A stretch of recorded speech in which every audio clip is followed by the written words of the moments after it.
Sejam muito bem-vindos a mais um vídeo do Economista Cristão. Eu sou o André de Mello, economista cristão, criador deste canal, e convido você já a se inscrever. Aqui a gente sempre fala de economia, investimentos e finanças bíblicas, que é a temática central desta semana. Nós estamos falando nessa semana sobre as parábolas de Jesus, onde ele nos ensina sobre dinheiro. Se você não viu o vídeo de ontem, nós falamos sobre as parábolas dos talentos. Convido você a dar uma olhada, vou deixar ele aqui para você. E o vídeo de hoje nós vamos falar sobre a parábola do filho pródigo. Gostou do tema? Já dá o like, porque isso nos ajuda muito a propagar esse canal e esse conteúdo aqui dentro do YouTube, e vamos direto para o tema. Parábola do filho pródigo, muito conhecido, e o que a gente consegue aprender sobre dinheiro nesse texto? Eu quero ler com você no Evangelho de Lucas, no capítulo 15, a partir do versículo 11. Eu vou ler a parábola toda, porque é importante a gente conhecer o texto e depois a gente tece alguns comentários.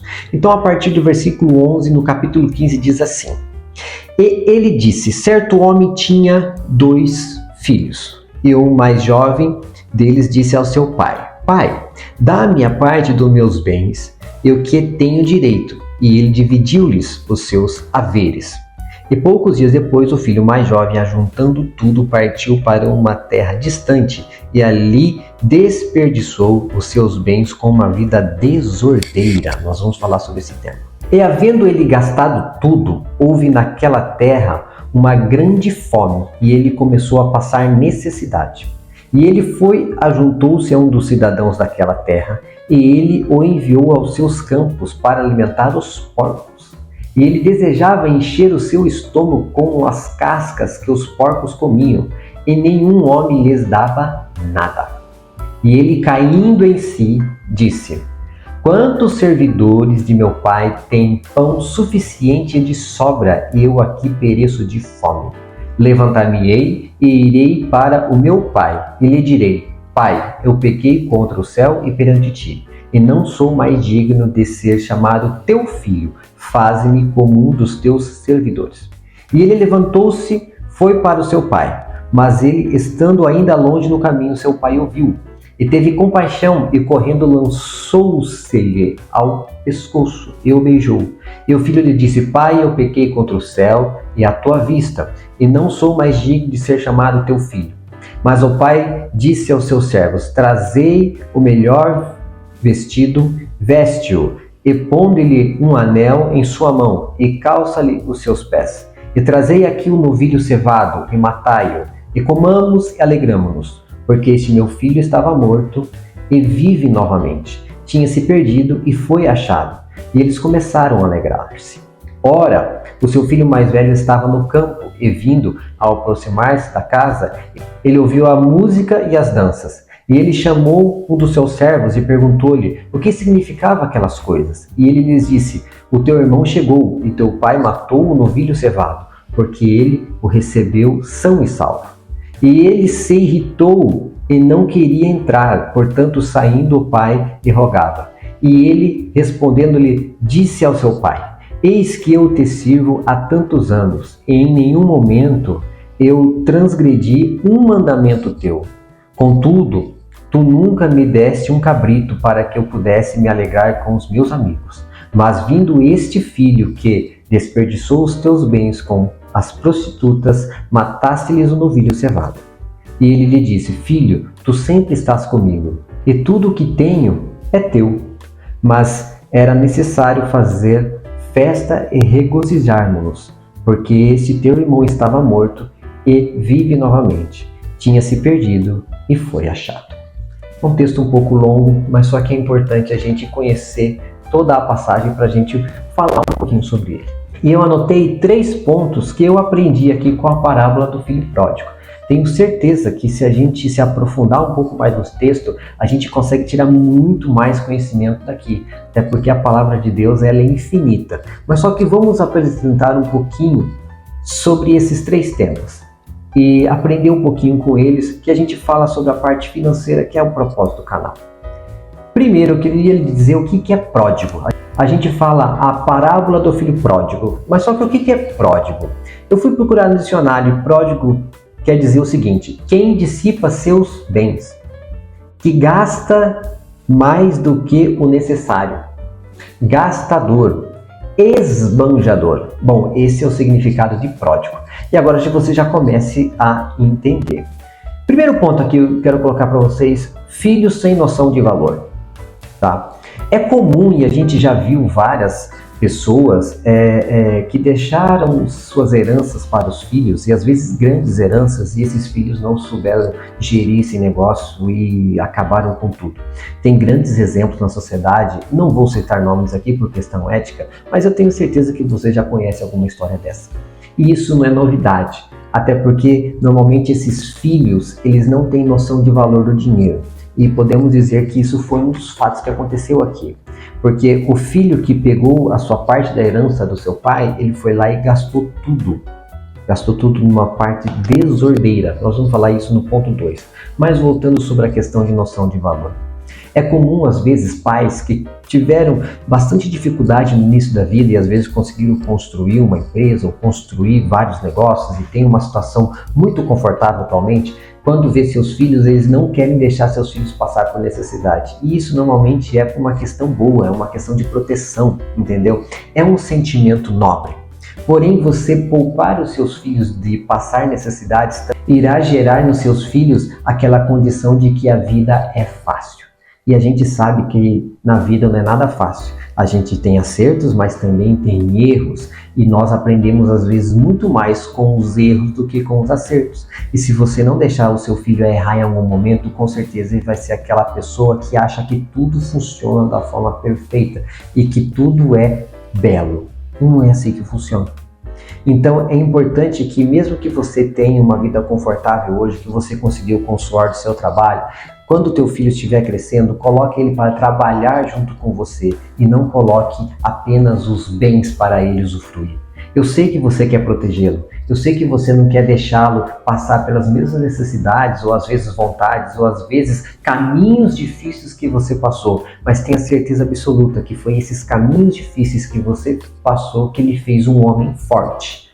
E agora, se você não deixar teu filho passar pelos mesmos caminhos complicados, que às vezes não vai ser os seus caminhos, vai ser os caminhos dele, mas só que deixe ele passar pelos caminhos complicados dele. Porque vai ser através desses caminhos que vai fazer dele um homem forte ou mesmo uma mulher forte. É assim que é a vida. Nós precisamos exercitar para conseguir criar musculatura. Eu recentemente voltei para a academia, recentemente já faz um ano, eu fiz academia por um tempo, parei, depois voltei, já faz um ano que eu estou fazendo academia de novo. E é normal que a gente comece a fazer exercícios, depois de algum tempo a gente se acostuma com aquele peso, aquilo já passa a ser natural para nós. E na semana que passou, o meu instrutor de academia, ele falou assim: André, eu vou mudar o teu treino. E ele mudou o meu treino essa semana. E gente, eu fiquei cansado. Os quarta, quinta e sexta, que foi os dias que mudaram a minha forma de treinar, eu fiquei muito cansado. Por quê? Porque eu não estou acostumado com aquilo. Aquilo que eu já estava acostumado já ficou tranquilo para mim. Eu já estava fazendo de boa. A partir do momento que você muda aquilo que você tem que fazer e você precisa desprender maior esforço para você vencer aquela atividade, você se cansa até a tua musculatura começar a se acostumar com aquilo. E essa musculatura precisa sofrer no início para depois ela tomar corpo. E depois que ela tomar corpo, passa a ser tranquilo. E você vai ter que mudar esse treino de novo para que você tenha maiores resultados. Isso eu estou falando da parte física do nosso corpo. E sendo bem sincero, não sou um especialista nisso. Isso eu vi o meu instrutor falando. Mas só que a gente vê que é assim na vida, em qualquer coisa. Se você quer aprender e desenvolver, você precisa passar por um momento de aprendizagem. E o momento de aprendizagem normalmente não é legal, ele é doloroso. Porém, você vai ter que curtir mesmo a dor. Então, deixa seus filhos ter noção de valor. E eles só vão ter noção de valor fazendo a parte deles e não apenas vivendo as bonanças do seu trabalho. O segundo ponto que eu queria dizer aqui, vida desordeira. Tá? Fui vendo também no dicionário o que é desordeiro, que significa bagunça, baderna. Muita gente fala que o filho pródigo ele gastou o seu dinheiro com festas. Não, ele não gastou com festas. Porque festas são coisas sadias. Até mesmo Deus, quando você vê lá no início da Bíblia, lá no Pentateuco, Deus institui as festas sagradas do povo judeu. Ou seja, o povo de Deus, Deus é um Deus festeiro, ele gosta de festas. Só que isso aqui que o filho pródigo fez não foram festas, foram badernas, foram bagunças. Gastar os seus bens, ou melhor, os bens do seu pai, porque ele tomou a herança que seria dele quando seu pai viesse a faltar, viesse a morrer. Ele pegou o dinheiro antes do seu pai morrer. E isso é maldito. Você pegar a herança do seu pai ou da sua mãe antes dela faltar, isso é maldito. Mas, fechando esse parênteses, os gastos que o filho pródigo fez não foram com festas. Ele fez esses gastos com bagunça, com bebedeiras, com prostituição, ou seja, com aquelas coisas promíscuas mesmo. Enfim, gastou tudo. E tem muitas pessoas na nossa vida que às vezes não é uma pessoa, um filho que pegou o dinheiro do pai para fazer isso. Às vezes ele tem até o seu próprio dinheiro, só que continua sendo uma pessoa pródiga e mesmo assim é uma pessoa baderneira, que gasta todo o seu dinheiro com bagunças, não com festas, com bagunças, com bebedeiras e com prostituição. Pode ter certeza, as pessoas que gastam dinheiro dessa forma, elas não prosperam. Ou elas vão pegar a sua prosperidade e jogar pelo ralo, literalmente. E foi o que aconteceu com o filho pródigo aqui. Então, conduza a sua vida de acordo com o que a Bíblia diz. Porque as orientações bíblicas, elas nos levam para a vida. E não somente para a vida eterna. Com certeza para a vida eterna, mas só que para uma vida boa aqui na Terra. A Bíblia Sagrada é um manual de vida para que você viva bem aqui. Então, levar uma vida de bagunça, de baderna, ou como a palavra diz aqui, desordeira, não é uma coisa boa. Até porque isso vai pegar o seu dinheiro e acabar com ele. Terceiro ponto que eu queria falar é viver conforme a sua realidade. Não gaste mais do que você tem. O filho pródigo aqui ele deve ter pego muito dinheiro do seu pai. Só que o seguinte, ele não pegou esse dinheiro para fazer novos investimentos, para cuidar da sua vida, para aplicar em novos negócios. Não, ele pegou esse dinheiro para gastar com bagunça, como a gente viu no ponto anterior. Ou seja, ele não tinha entrada de fluxo de caixa, o caixa só saía. E se você não fizer nenhuma ação para você começar a ter renda, o filho pródigo teria problema, e foi o que aconteceu. Ele acabou com todo o dinheiro ao ponto de ele ter vontade de comer as comidas dos porcos. E ele precisou ir lá e se humilhar a seu pai. Então, esta é a questão. Vive de acordo com a sua realidade. Agora tem um segundo ponto desse mesma situação. Viver de acordo com a sua realidade. Que depois que o filho retornou para a casa do pai, o pai o recebeu, veio o filho mais velho. O filho mais velho não gostou daquela festa. Porque ele sabia que o seu irmão tinha ido embora, tinha gastado tudo, tinha torrado o dinheiro do seu pai e agora voltou e tem festa. Bom, a questão aqui é que o pai o recebeu com misericórdia. Mas só que o filho mais velho também não vivia de acordo com as suas realidades.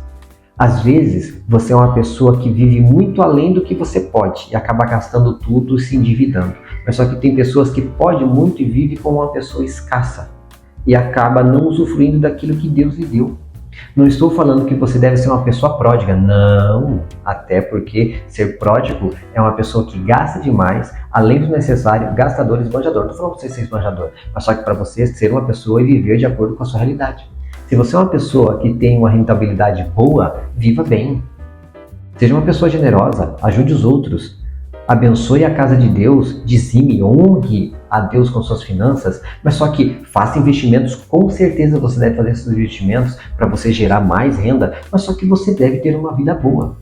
A questão aqui de viver de acordo com as suas possibilidades não é somente de você reduzir gastos para você viver com menos, não, é às vezes você conseguir usufruir e desfrutar daquilo que você já deu.